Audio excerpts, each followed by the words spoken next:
This is Hidden Killers Week in Review. A look back at the most prolific stories of the week. This is Hidden Killers with Tony Brueski. Here now, Tony Brueski.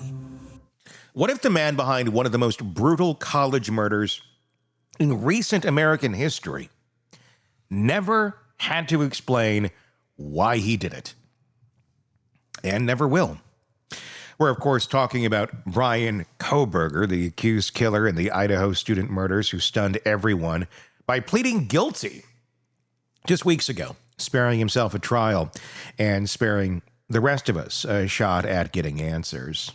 No testimony, no cross-examination, no, here's what I was thinking. As if that would make any sense anyhow. Just a few cold words from a guy who once wanted to become a criminal psychologist and now gets to study himself in real time from a prison cell. But while the trial we were all bracing for may never happen, the case is far from closed, because here's the thing. The gag order is gone, and in its place, we've got new evidence, new details, and new ways to understand what happened that horrific night in Moscow, and how close Kohberger might have come to actually doing it again. Joining me today is someone who's been ahead of the curve on this whole thing, on the ground from the beginning. Pulitzer Prize award winner and New York Times best-selling author and investigative journalist Howard Blum is with us. He's the guy who predicted a lot of this months before information has come out. He's written extensively for Airmail, NBC's Dateline, and his book, When the Night Comes Falling, has been looked at as a definitive account of the case thus far. Also with us is retired FBI Special Agent and Chief of the Counterintelligence Behavioral Analysis Program, Robin Dreeke. He's bringing his sharp eye to this case's psychological undercurrents, prosecutorial strategy, and whether this was just the start of something even darker. We're breaking down what's surfaced since the gag order was lifted, the obsessive stalking, the K-Bar knife timeline, the mysterious early morning phone call to his dad, and the reason why, according to Howard, Kohberger may have taken the plea not to spare his own life, but to save his parents from the witness stand. This is where the story goes deeper into motive, into the missing red flags, and into how this guy obsessed with becoming a killer may have finally succeeded, just not in the way he imagined. So, let's start right there, with the thing that's been gnawing at people ever since the guilty plea dropped, and also apparently bugging the President of the United States, Donald Trump. Even speaking out about it. Is it a failure of justice that Bryan Kohberger never had to explain why he did it? Or is this silence the final proof that he always wanted control over the narrative? Howard, let's start there. Let's start with the Trump comment that recently came out about the case, asking the judge and incentivizing the judge, the request from the president to make him tell us why he did it. Well, I've known Donald Trump. I knew him 100 years ago when I was a reporter at the Times. I did a piece on him back at the tail end of the 1970s. Mm-hmm. He took me to the tennis matches at Forest Hills a couple of times. I remember him picking me up in front of my apartment building in New York City in a long limo, and he was driving the limo himself. His chauffeur was off that day.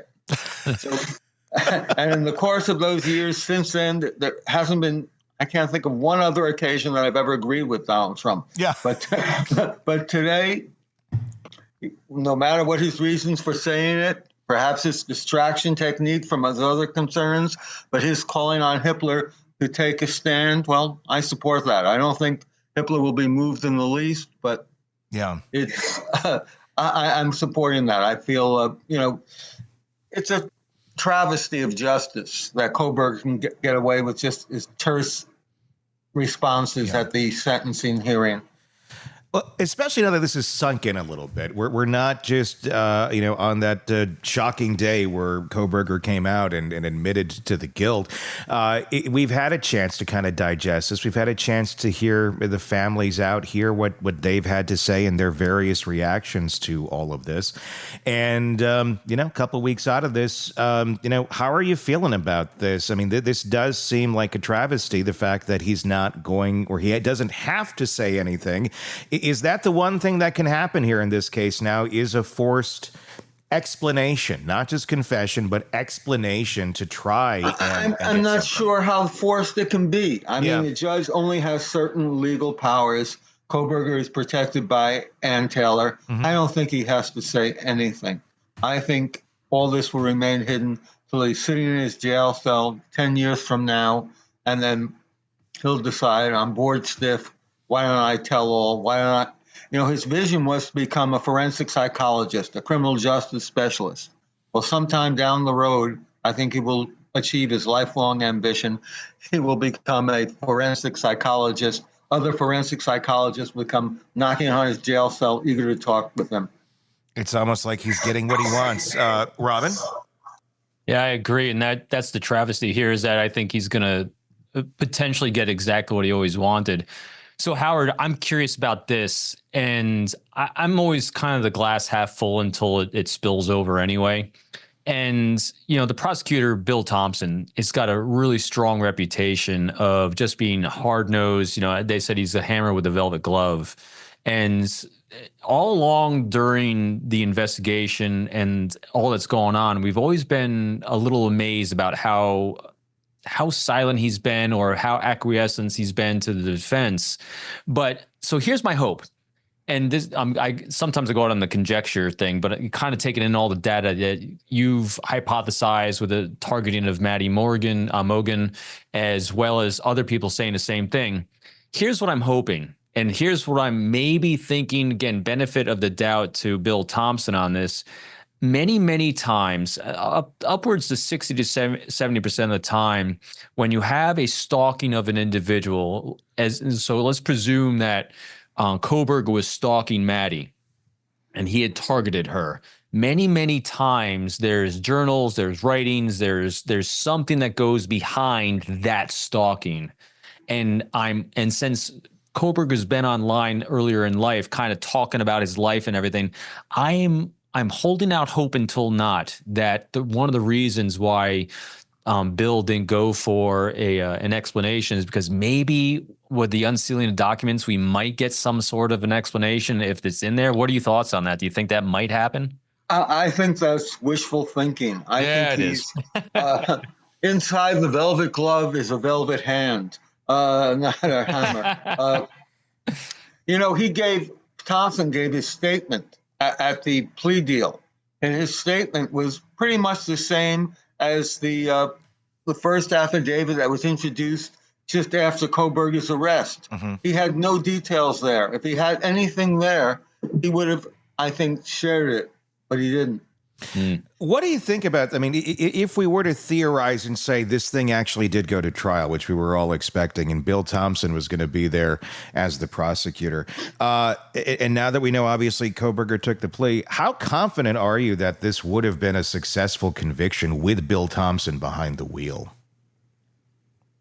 I think he would have delivered, actually. Yep. I think the DNA evidence was so strong, and then combined with the more circumstantial evidence, it created a mosaic where all the pieces merged, and it could only be Kohberger. Yeah.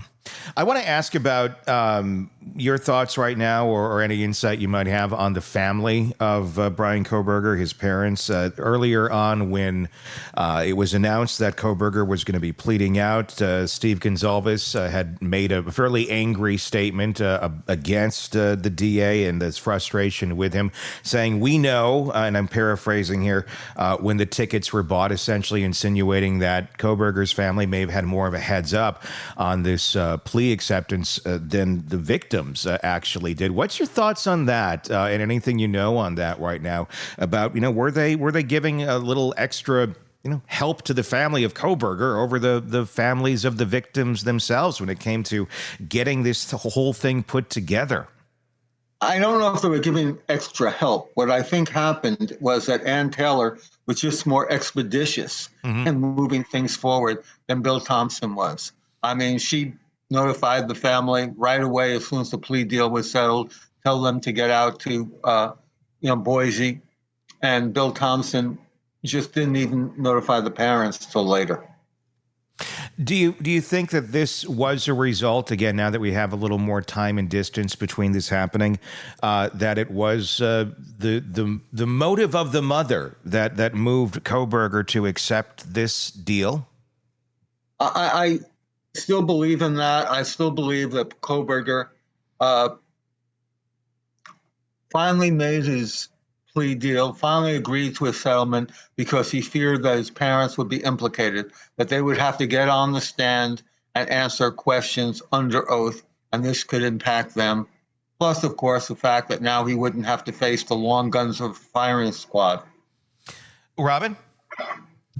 I keep going back to trying to understand, where he kind of falls, that being Kohberger in the scope of, because right now the definition of what he did falls in line with mass murder, not serial killer yet.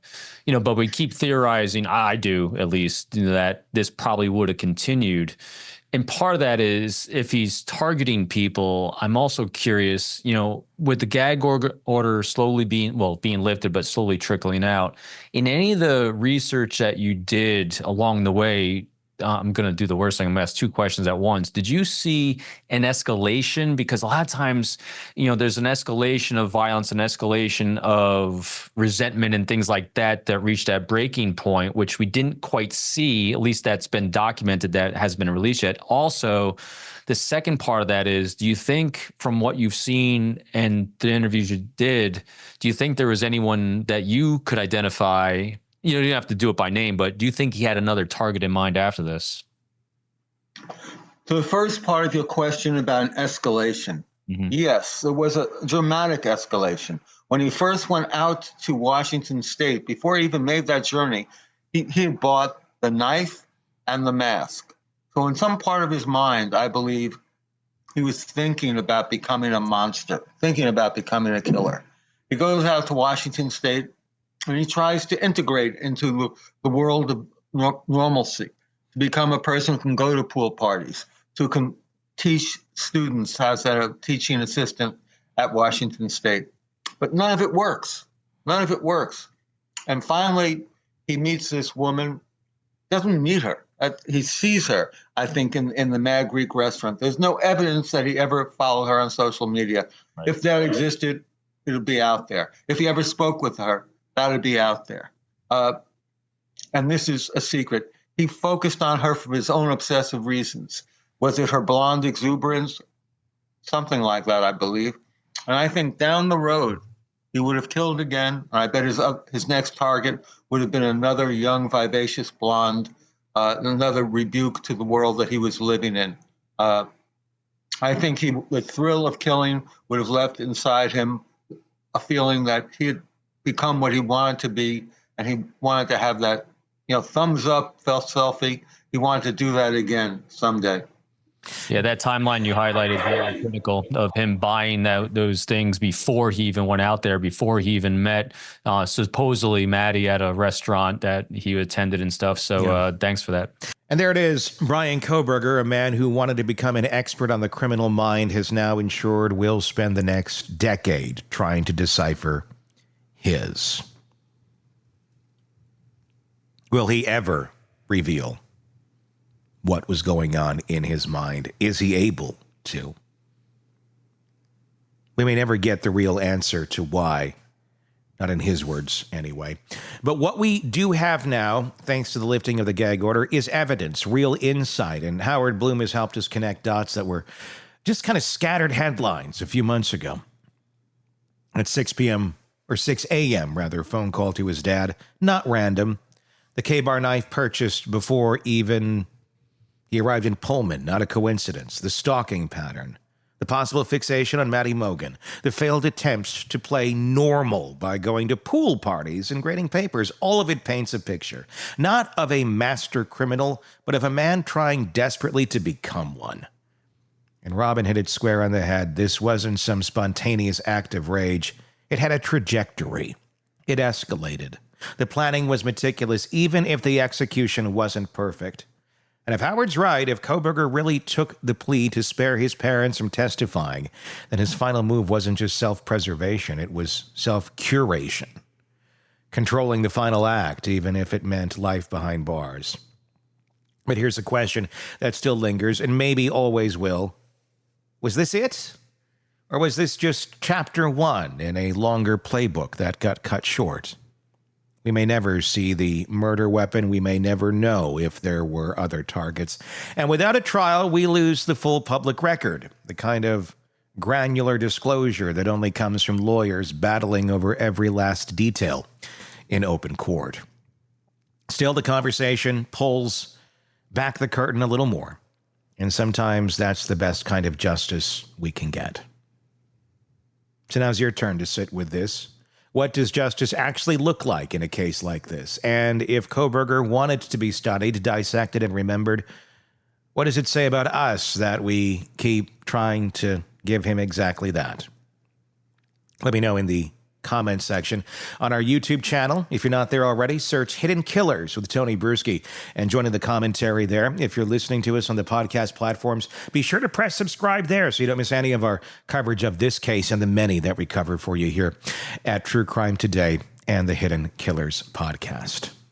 Looking forward to seeing your feedback. Thanks to Howard Blum for his fearless reporting, to Robin Drake for always pushing the psychology deeper, and to you for listening, thinking, and staying curious. My name is Tony Brueski. We will talk again real soon. Want more on this case and others? Then press subscribe now and don't miss a moment of true crime coverage from Tony Brueski and the Hidden Killers podcast.